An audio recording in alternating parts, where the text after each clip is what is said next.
The merciless wild. The heartless seas. When nature unleashes her cruelty, could you escape? Could you survive?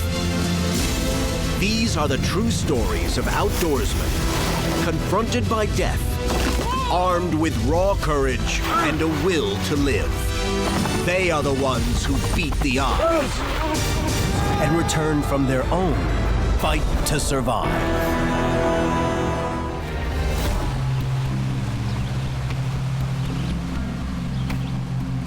For a young hunter, the freedom of the Georgia woods casts a special spell. I actually like being out on my own and being able to experience things on my own.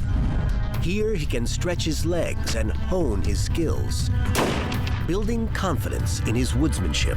I never really worried about anything attacking me. I never really had much to worry about.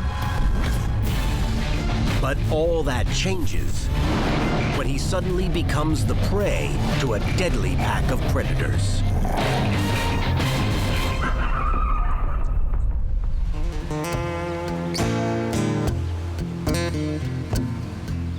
The fall woods of Georgia have been home to Jackson Jordan since the age of 6, when he first went there with his father to hunt. By the time he was 11, he had taken his first deer and learned to be skilled with both rifle and bow. I'm a big archery hunter. I love to archery hunt, and I tend to stay in the archery season on into rifle season. I like to hunt there, and I do predator hunt also. Jackson hunts predators as a form of wildlife management. We do predator hunt just to keep the population down, because they do take the population of the deer and drop them drastically. The type of predators that we hunt in the state of Georgia are mostly hogs and coyotes also.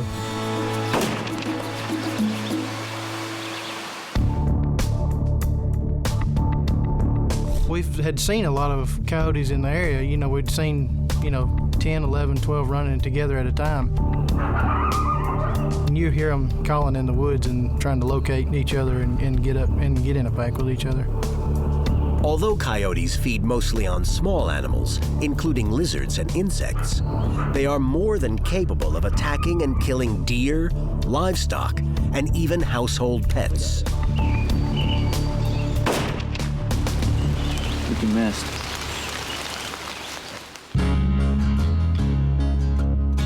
A coyote is a carnivore, obviously. They call it the American jackal. It stretches all the way from Alaska, far north Canada, all the way down into Mexico. You can hunt them as much as you want, but they are one of the smartest critters there is, and you will never get rid of them. And they're shy. They don't want anything to do with humans, most of the time. When hunting large prey, they will usually be in packs and will attack the rear or flanks of the animal, trying to pull it to the ground. When they start after an animal, coyotes can continue pursuing it for hours until they make the kill or abandon the attack.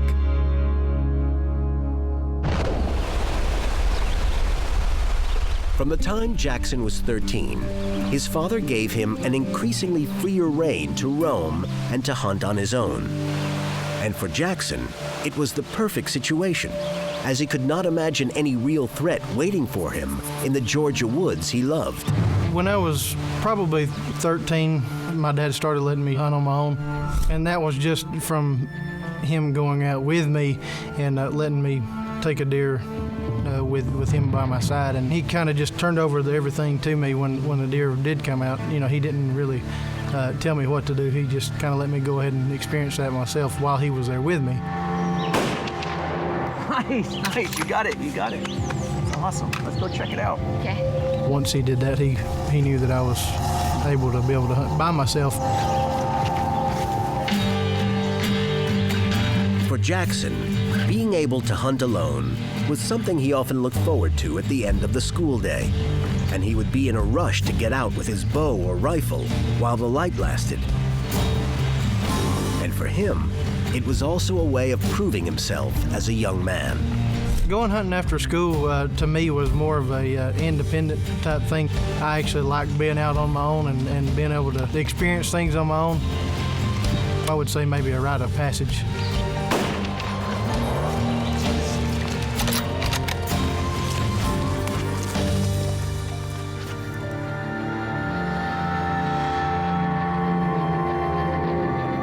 By the time Jackson is 16, his abilities as an outdoorsman instill a confidence in him, a confidence that will soon be tested.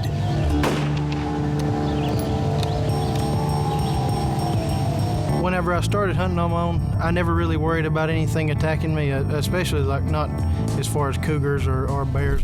Anything like that wasn't much of a concern for me. I never really had much to worry about.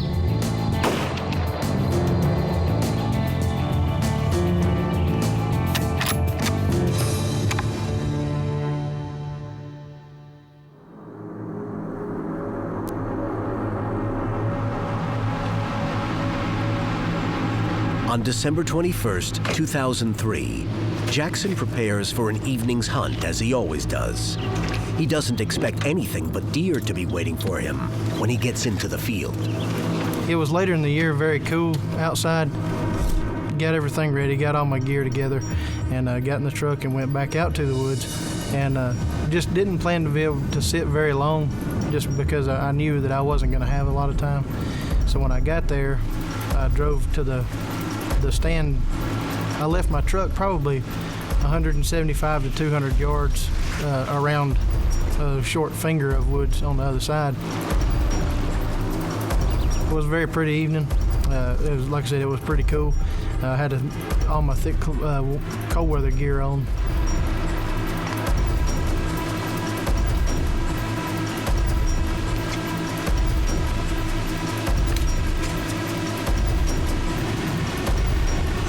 I hadn't sat there very long.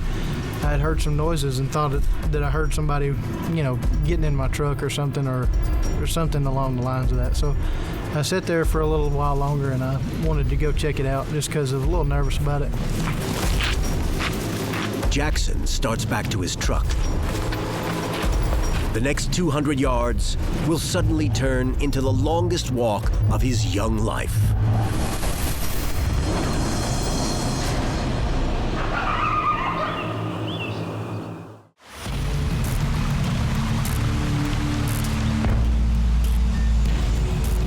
"16-year-old Jackson Jordan is deer hunting alone in the Georgia woods. He's an experienced hunter, and he's confident in his skills. This is familiar territory, and he's comfortable with his surroundings. But then he hears noises and thinks someone is breaking into his truck. He leaves his stand to investigate. Now, his hunt is about to turn into a literal fight for survival.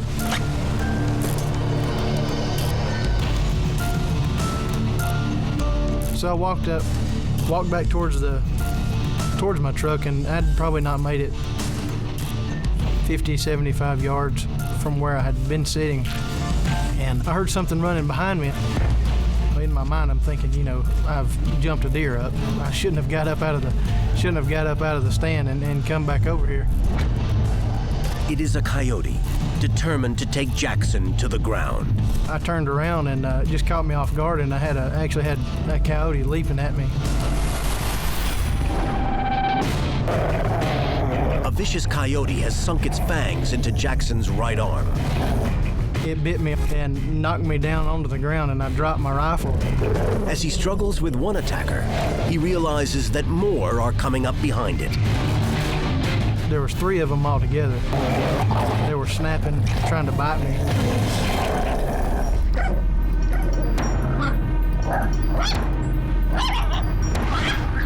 In typical fashion, the brush wolves have made a coordinated attack from behind and from the side, slamming Jackson to the ground. I was just trying to get that coyote off of me. At 16 years old, it's just something that you don't always, you never think about. So I started trying to hit it, punch it, anything I could do to get it off of me. And finally, the one on my right arm let go. Trying to stand, Jackson is brought down again by another coyote that bites into his left leg. On the ground, though, Jackson's hand falls onto his rifle. And flip the safety off and just get an offhand shot. And just barely grazed one of them, and the two ran off, and the one that was on my leg just continued to stay there. And I knew that I couldn't try to shoot one off my leg. I could possibly shoot myself.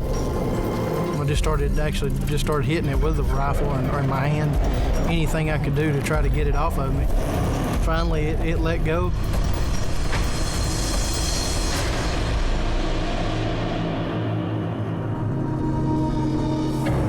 I got back up. I stood there for a second. They were in the woods there. I could hear them running around, and I just stood there and tried to stand my ground and protect myself for a few minutes because I didn't know if they were going to come back or, what they might do. With coyotes who have tasted blood, waiting and watching in the woods, Jackson Jordan has to regain his composure, assess his injuries, and try to reach safety.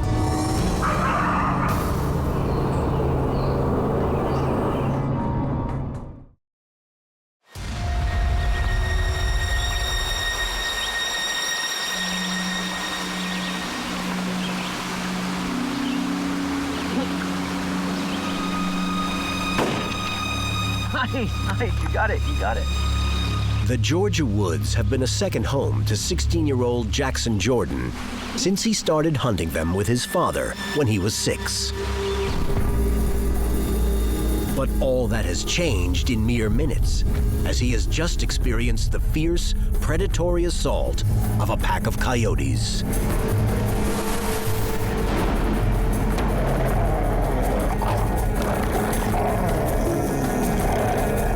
He has gotten off a single shot and scared off a pair of the coyotes, and used his rifle butt to club a third off his leg. These coyotes, there was 3 of them and one of this hunter. They sized him up and they said, we can take him. That's what made him fearless. Once they decide to attack, they're vicious. But as soon as he shot his gun off, they'd probably been shot at, and they remembered, we better get the heck out of here. Back on his feet, he does not know if the coyotes are preparing to come again, or if this time there will be more than 3. He needs to check his wounds and get to safety without delay. Well, the first place I looked was on my leg because I knew that it had scratched me on my leg a little bit. Just couldn't feel the pain. Like I said, as far as my adrenaline going, I didn't know if if the injuries were worse than they were. It was bleeding a little bit. It punctured 4 holes in the pants that I was wearing at the time. Then once I saw there, I knew that I was able to use my right arm, so I knew that it wasn't bad enough to where I couldn't try to get back to safety. In the past, Jackson has seen coyotes in packs of a dozen, and as he hears the sounds coming through the trees around him, he has to wonder if more coyotes are gathering to finish the attack. I'd seen 10, 11, 12 at a time together, and I knew if there were 3 that I would probably be okay, but if the other 10 or so came, that I was going to be in trouble.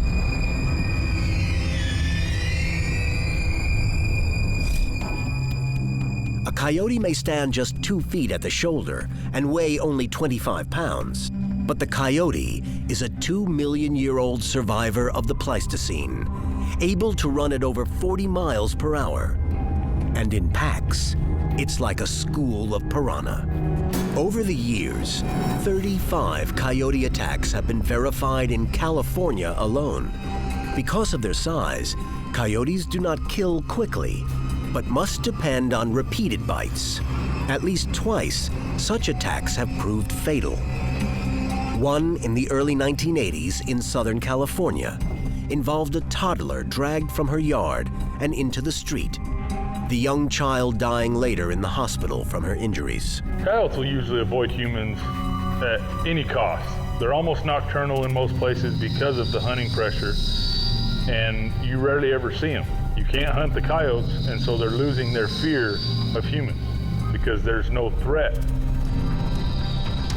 In October 2009, a 19-year-old Toronto singer-songwriter, Taylor Mitchell, while hiking in a national park in eastern Canada, was set upon by a pack of coyotes and killed. And in this case, they had interbred with wolves. That poor girl didn't stand a chance. During the attack on Jackson, the initial rush of adrenaline kept the fear at bay. But now, in the aftermath, and knowing the coyotes are nearby, freezing fear begins to course through his veins. At the time, I probably was afraid for my life. I don't think that I had much time to think about it, and it was just more of a survival type mode. But it was very frightening. It was very frightening. Safety, refuge. This is what Jackson must find. He has to make it back to his truck and his cell phone, even if it means turning his back on the coyotes.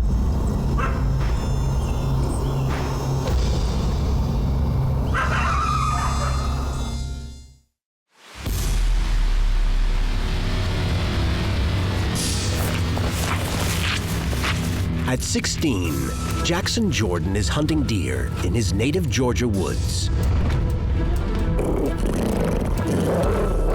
when he is ambushed and mauled by a pack of vicious coyotes.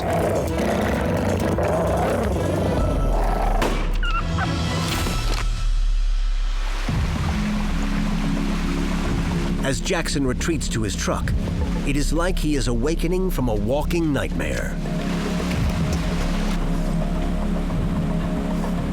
When I got back to the truck, I'm thinking, did this really happen? And why? What could I have done, to provoke them? Did they think I was something else, or were they just hungry? Why would they do it? In the safety of his pickup, Jackson has time for his mind to clear and to reach for his cell phone to send out a call for help. And I called my dad and telling him, hey, look, I just got attacked by coyotes. And he's like, you're kidding me. He couldn't believe it himself. He's been a firefighter for 28 years, and he immediately went into, making sure I was okay. And, I'm just like, hey, I'm just trying to get home, just to try to, get away from the situation. As he drives home, he at last has a chance to assess the damage the coyotes have done to him. By the time I got home, I had already pulled my coat sleeve up to see if I had any bleeding or anything, and the insulation of the jacket, it had a lot of material in between. The coyotes didn't actually puncture my skin as deep as it could have. And on my left leg, it made 4 puncture wounds into the pants that I had on at the time. The evidence of the ferocity of the attack can be seen in the state of the pants he's wearing. Pants he has kept to this day as a reminder of a potentially deadly situation.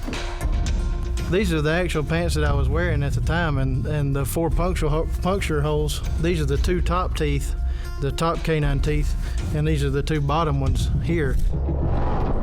Jackson may have been lucky to escape the ultimate fate of the coyotes' jaws, but their teeth may have left him with something equally as lethal, as he learns from family friend Bo Nicholson, an EMT. He said that without knowing if the animal actually had rabies, that they normally suggested taking the rabies shots as a precautionary step. The next day, Jackson and his father go to the local hospital, where a doctor delivers the grave diagnosis. He looked at the bite wounds on my right arm and on my left leg. Some time ago, they would split the shots up along the belly. At the time, the steps had actually changed, so they put several shots around the puncture wounds in my right arm. Probably ended up with, 50, 60 different injection sites around the puncture wounds. Once that was finished, they put 2 large shots into each hip. And I knew that they were very painful shots. I'd always, just heard about the rabies shots being very painful. And I couldn't begin to, explain the type of pain that those shots are when they're injected into your skin. just makes your skin feel like it's on fire, and if not worse, as they're putting those in. The pain of the shots is like the stings of scores of angry wasps, but there is no alternative. The threat of rabies is the threat of violent death with unbearable pain, mania, seizures, hydrophobia, and coma. In medical history, there is only a single case of a person surviving rabies without vaccination. For the next couple of days, it was very, very, very sore. The series of injections spares Jackson from contracting rabies, and he makes a complete recovery from his wounds.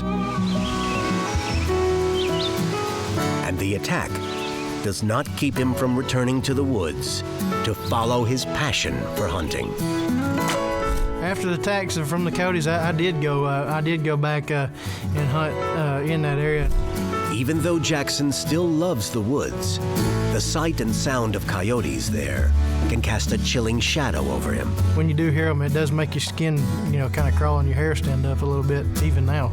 If anything, Jackson Jordan's ordeal instilled in him an even deeper respect for the wild and its sometimes deadly inhabitants. I'd say the most important lesson I've taken from the incident of being attacked by the coyotes is to not take any wild animal for granted. We're in their environment, and we're taking up their space, and all they're doing is trying to defend it.